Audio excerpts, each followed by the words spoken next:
Hi, I'm Mark. Welcome back to Foothill Paint Fabrication. Well, we're right back on Project Ruby today, and today's project is working on the filler panel, getting it prepped to go onto the car. Now, we won't be installing it today, but we do have quite a bit of work to do to this less than high quality repop that I got. I was kind of in a rush, so I got this one. I got it, I'm going to use it. So we're going to have to rework it a little bit, and then we have some other stuff to repair and then some stuff to add to it as well. So let's jump in here and we'll talk a little bit about what we're going to tackle today, and then we'll get right to it.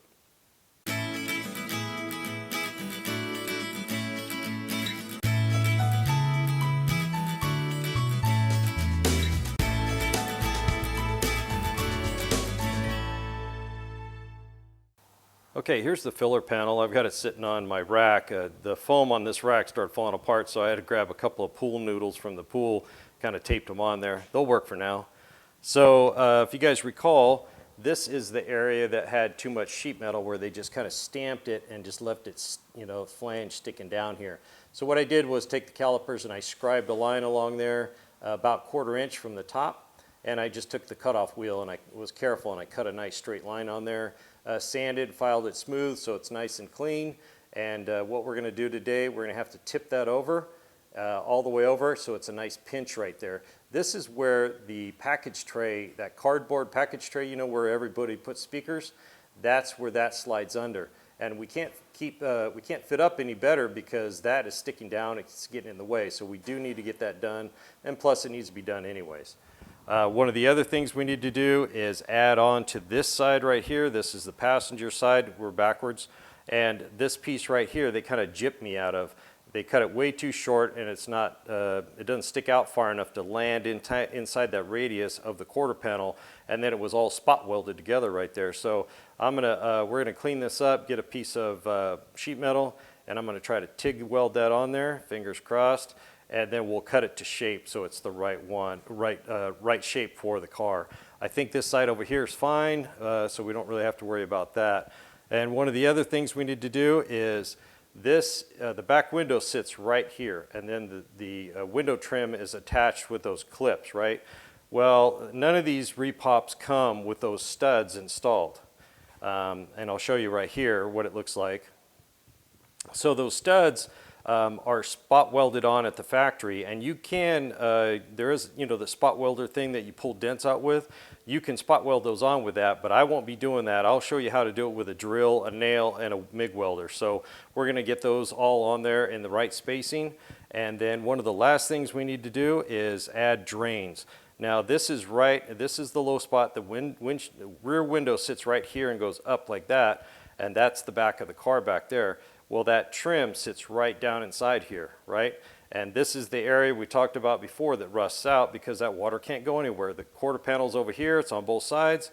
I don't know if you guys noticed, but this does roll off to each side. So the water runs both ways and doesn't go anywhere. It just sits there until it either drips into your trunk or it just rusts its own hole or evaporates. So we are gonna find some sort of nipples and drill a hole and weld those on from the underside, and then we'll put some drains on this. When the Ruby's all done, we'll hook some drain tubes and route them and feed them somewhere outside the car, so when the car gets wet, gets washed, or anything happens to it, the water will hit there, run down, and actually end up on the ground instead of just eating a hole all by itself. So that's the project for today. So let's jump in here. I think what I want to do is get that tipped over first. I already started on that, so let's keep going. Okay, here's the setup to tip this over. I've got a piece of, I think this is 14 gauge. I think that's what it feels like. It's not very wide because I just want to slide the sheet metal along and tap a little bit at a time, and that does have a curve in it. So if I had a big long straight one, it would try to straighten it out, which I don't want. I want to keep that curve in there. So the idea is I just have that stuck in a vise right here, clamped to the bench, and so pretend that's the panel, and all we're going to do is just lay it on there and just slowly tap this over. Now I'm not going to use a body hammer to do that. I'm going to use either a rubber mallet or this dead blow. This is a brand new dead blow, and it's nice and flat, and it's not going to dent the sheet metal. It's just going to push it over. So it'll be either the rubber mallet or the dead blow hammer.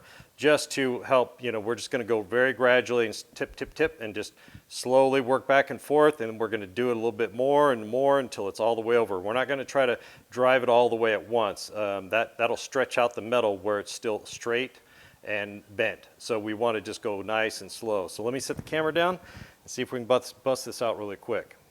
Okay, I'm going to start in the middle and just work back and forth, and we'll just try to get this bent over a little bit. I'm going to start with a rubber mallet. I just have to remember where that piece of sheet metal is. We're just going to go along here, nice and careful.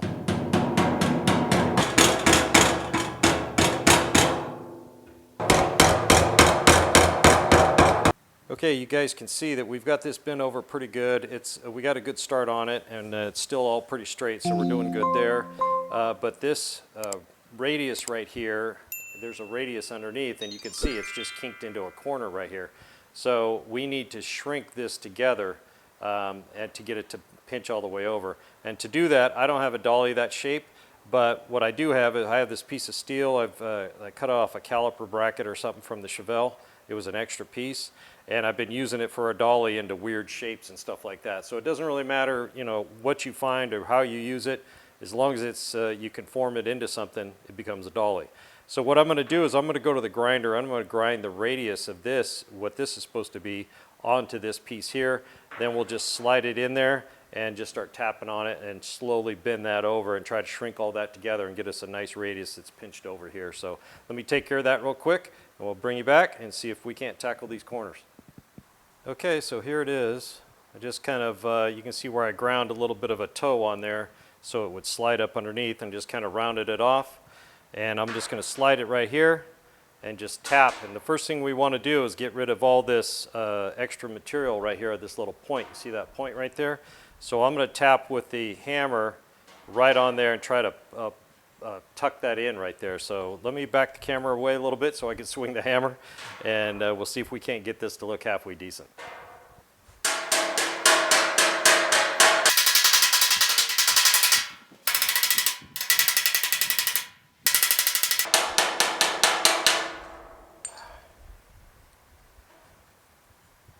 A little bump right there, don't want to come out.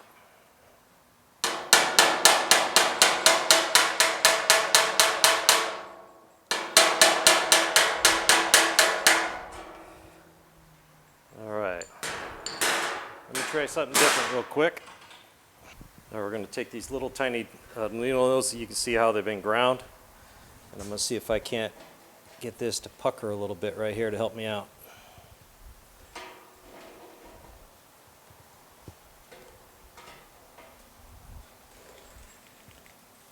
Help get rid of some of that sheet metal right there.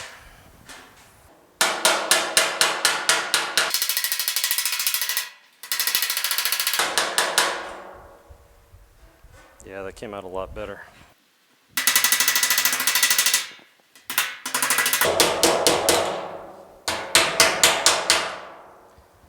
All right, see what it looks like on the other side.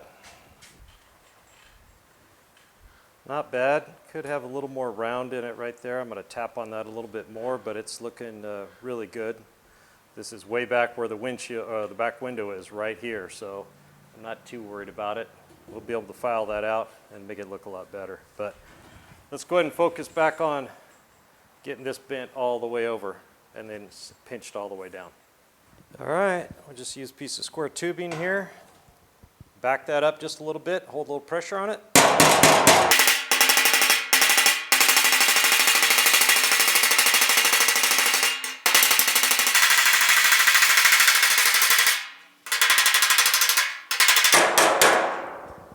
Okay, I'm just going to go back and forth until this is pretty close to being all the way down. I'm going to chase it around on the rack here a little bit. And then and I'm trying to keep it nice and even, so it's pretty much the same all the way down. A little high spot here I need to keep tapping on. So I want to get it all even and then just start again and keep going. And then I think I'm going to get my big sheet metal pliers and put some tape on one side and just then crimp this over once we get closer. So I'm going to keep hammering away, and I'll bring you back, and we'll see if we can't get this pinched all the way over nice and clean. Okay, here are the pliers I'm talking about. This Harbor Freight kind of vice grip with a big fat jaw on it, and I put a couple of layers of tape on here to protect the other side. Let's see what'll happen here. going to screw that in a little bit more. There we go. So I'm just going to inch my way down.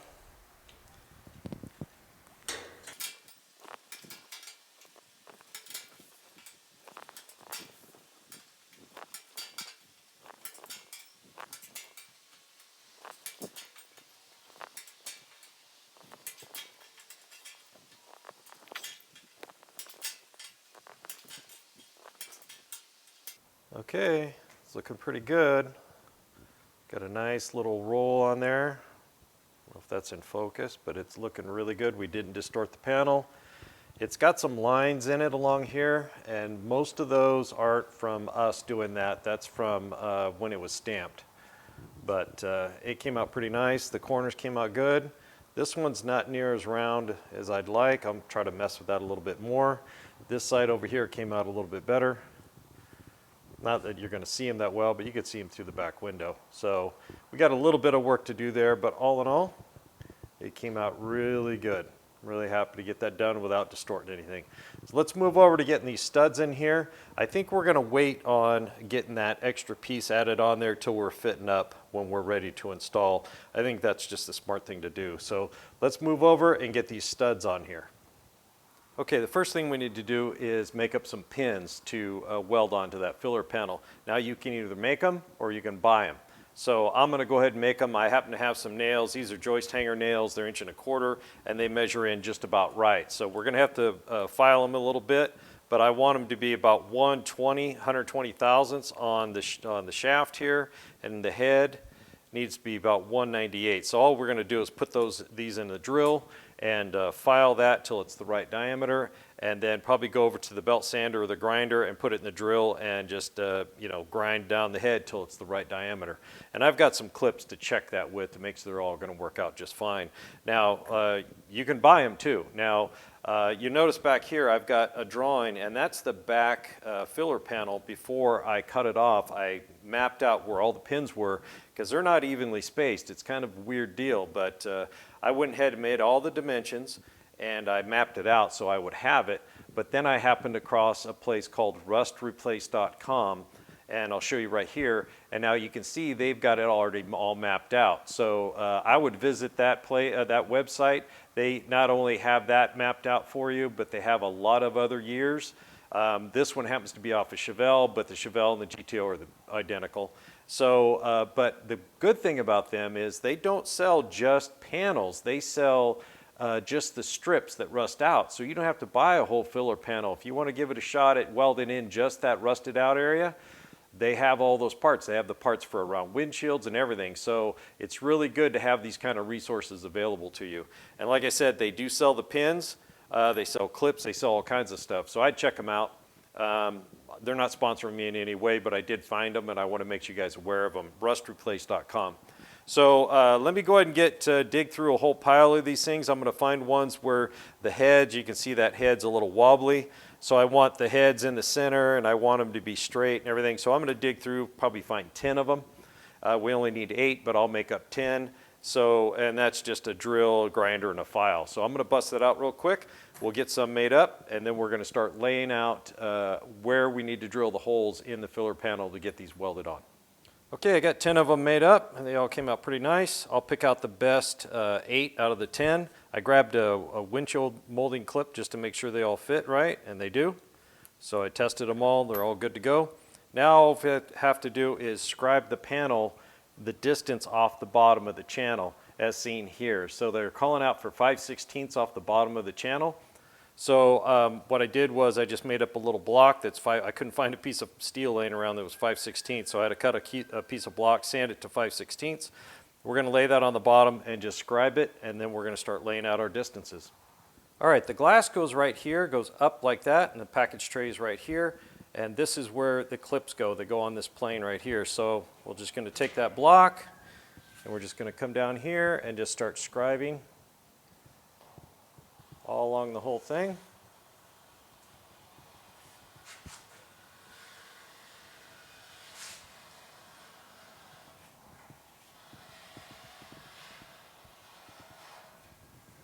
Now we've got a 5/16 line from the bottom.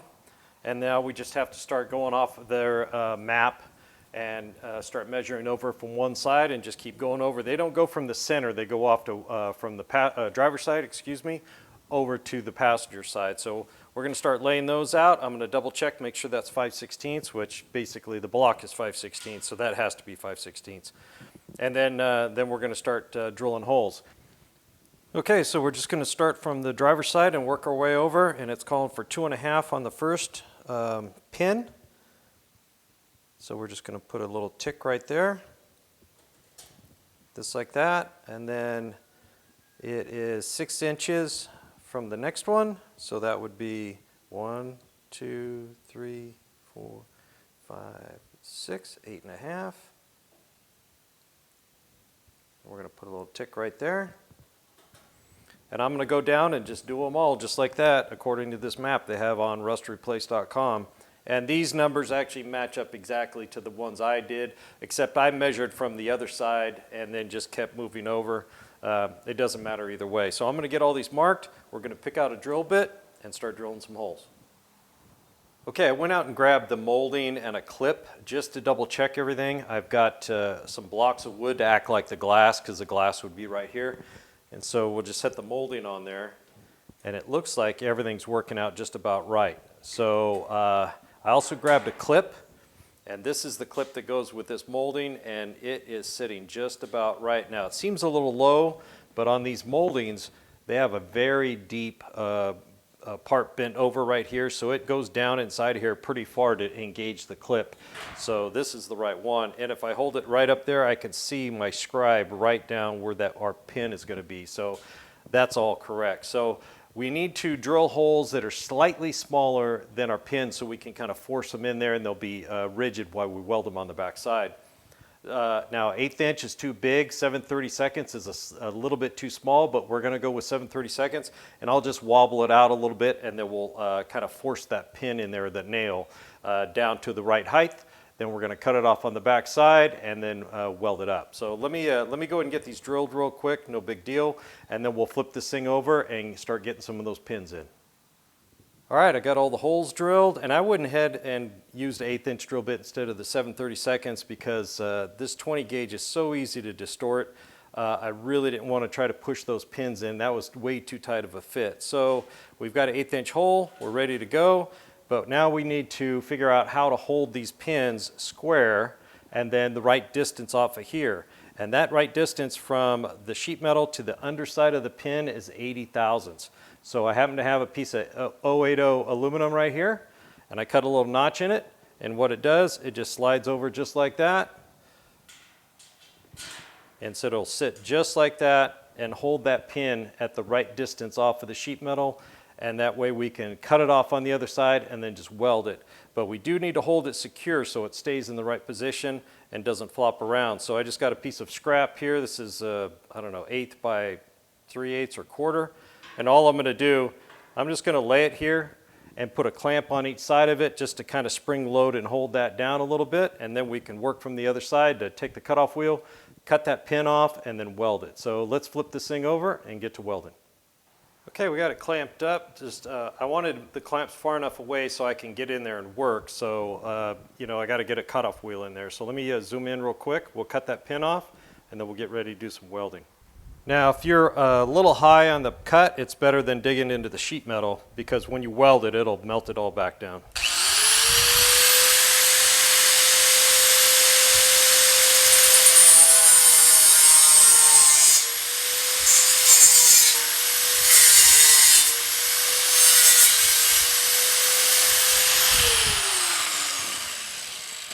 So it'll look just about like this when you're done. Just a little bit of a bump right there, and we're going to weld right on top of that. All right, let's get it welded up.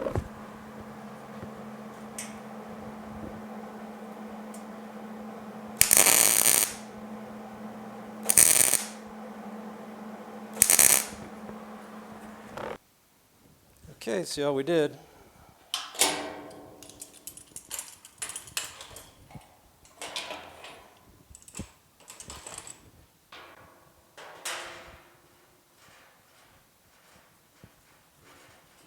It's a little warm. Okay, let me zoom in. I'll show you what it looks like. Okay, there it is. I get it in focus. And the hole is so small, and we had the heat set just right so it doesn't burn through. The aluminum also helps as a heat sink, and we're not hitting it that hard. So all I got to do is get 7 more of them done. Then we're going to clean up the other side just a little bit. The other side doesn't really matter. I just want to knock off any high spots, and then the panel is going to have all its pins.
Okay, just like that.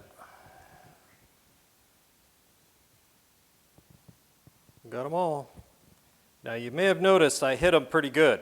Now it's because 1, I want it strong. 2, I don't want any pinholes in there. I want to make sure that's completely sealed, because remember, this channel right here gets water in it.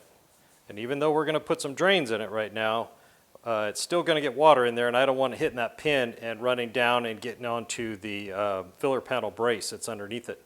We had enough rust in there already for Ruby. So they're all looking really good, and I'm pretty happy. This part's done. So let's figure out something for some drains on these corners right here. Okay, we got the panel in. It's looking really good. Nice to finally be moving forward on something. So I want to put the drains right about here, I think. Not too close to the edge, but not too far up. That way it'll gather as much water as possible, but stay away from that seam right there. So let's crawl up underneath and put some marks in our area that we have to work, and that way we're not kind of lost once we pull this thing back out and start drilling holes and placing those tubes. Okay, the measurement came in just right about 3/4 of an inch from the edge over, and so I got both sides marked. And we want to drill the hole obviously right in the middle of that little spot right there. Now there's a clip right here. You can see the weld, but we'll be well clear of that, so that shouldn't be a problem. And so I want to drill a small hole there, maybe 3/16 or 1/4 inch, and try to dimple that into kind of like a little volcano. And then that will match up with the steel tubing. I've got some 3/8 steel tubing here. I thought I had some. I looked everywhere, texted Dave, and he goes, yeah, I got a scrap, I think. So this one's already flared on this side. I grabbed his flare tool anyways. We'll flare both sides. And we only need a short piece. We don't need much, just enough to slide a tube up on there and hose clamp it, and then find a place to penetrate the trunk or the fender well to drain the water that's going to be collecting in here. So the idea is to get that to fit on there real nice. I think what we're going to do is try to hammer these edges over so they kind of sit around this V a little bit.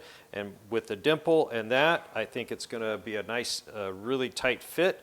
And make it really easy to weld on there, get a nice waterproof connection that's really strong. So let me get some holes drilled in these and see if we can't pucker that into a little volcano right there, so this will fit over it real nice, and then we'll start modifying this tube a little bit to make it custom fit right on there. All right, let's see if we can get a dimple in this. So what I did was I took the tip off my bullseye pick that we turned down, and it's got a nice point to it and a flat end on the side, so I taped it to the anvil side of the C-clamp, and then we're going to set that in here just like that. And then for the receiving end, I've got Dave's flaring tool, And there's 3/8 right there, and that's the size we're going to be using. So what I want to do is just put that up underneath and then push that down into that spot. So it won't screw up Dave's tool and it won't screw up my tip for my bullseye pick. So let's see if this is going to make a nice little divot for us here. If I can get all this done. Probably need more hands than I've got to do this, but let's see what happens. Like it's working. I want to run in till it bottoms out. Right about there.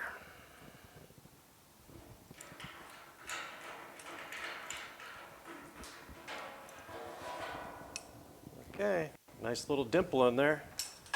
Let's flip it over and see how that tube fits on it. Okay, we got a nice little kind of little volcano right there. I drilled like a 3/16 hole in there, a little bit smaller. I wanted to push and stretch the metal out and gather it up. So that looks like it fits on there pretty nice. I'm going to bend it in. We got a little dingleberry right there, a little burr sticking out holding this off, but that actually fits on there really good. We may not even have to modify the flare on the tube. I may bring it down just a little bit so it wraps around there a little better, but I think that's looking really good. Okay, we got a nice dimple in there so the water will run and drain in. I've got the tube made up. I tried to bend the edges over, but that just distorted it too much and it didn't work right. So, but we're looking pretty good to set that right up inside there and weld around the perimeter of that, that flare on there. So let me flip this over, get it clamped up somehow, and let's get this welded on. Ideally, I think the TIG would be best, but I don't have confidence in my skill level yet. So we're going to use the MIG. I have confidence in my skill level with the MIG, so we're going to use that instead. Got to go with what you know when it's important, so I don't want to throw this whole panel away just because I got a little cocky. So let's get this welded on here. Okay, I got it clamped up. I got a piece of angle iron right here. It's the same shape as this V. And then just got the tube and a squeeze clamp. We'll get it tacked and get that out of the way for this plastic melt, but I think I want to hit it here. Here, all four corners, we'll get the clamp out of the way and then we'll go all the way around it. Just a bunch of small tacks.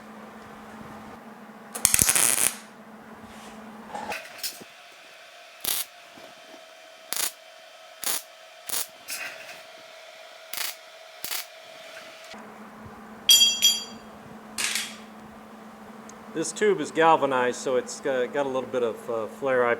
I did wire wheel it before I put it on there.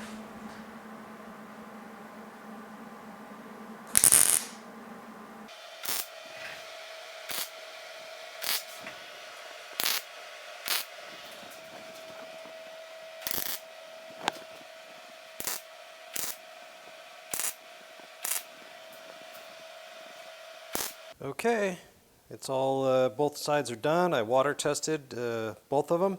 One had a little tiny leak, so I re-welded it, stopped the leak, so we are waterproof. So I did a little sanding down in here. There was a couple little spots where you can see it sweated through. That's only 20 gauge, so when you're welding it's going to swell a little bit on the opposite side. So we got those smoothed out, so now the water runs right down inside there really nice. So I think these are going to work out great. Got a nice clear tube all the way through. All we have to do now is cut out some spots on the car so those tubes can clear easily. Do a little test fitting, and I think we're just about done with this video. Okay, there it is, all dropped in. It's looking good. Let's check it out from the top, and I think we'll call this one done. All right, the drain's looking really good on top here. It's fitting down in there really nice. It's going to work out really good having those drains there. We know the water is going to be draining out, not just puddling right there and waiting to evaporate. We got our pins in. They look really good, right where they're supposed to be. They're just nails, but they're going to do a great job. We got our lip tipped over and bent and crimped over, so we got a nice clean line right across here. Everything's looking really good. And you know, this side looks just as good. Now when I mix up some epoxy primer, I will go ahead and take a little tiny paintbrush and paint down inside that tube real good. Of course the other side will get a couple of good coats to seal it up. And those tubes are galvanized, so where we didn't burn it away with welding, it'll be protected with being galvanized. So that's going to work out really good. So this filler panel is just about as far as we can take it right now. I've got a few dents and some stuff in it. I think I put one in it, manhandling this thing, doing the other work, but it's just about ready to go. We got to fix this auto drain. It rusted its own drain in there. We got to fix that. And we need to take care of this situation over here. Now there's a plate up underneath there that GM kind of glued up underneath there, and then they spot welded it right here. So it's almost completely rusted away. So I need to go to the donor car, cut a big chunk out over here, and just get it ready. And then we'll figure out how much we need to section out and get all this replaced before we can do the final fitment of the filler panel and get it ready to go. Once it's ready to go, then we mix up some epoxy primer and get the underside real good.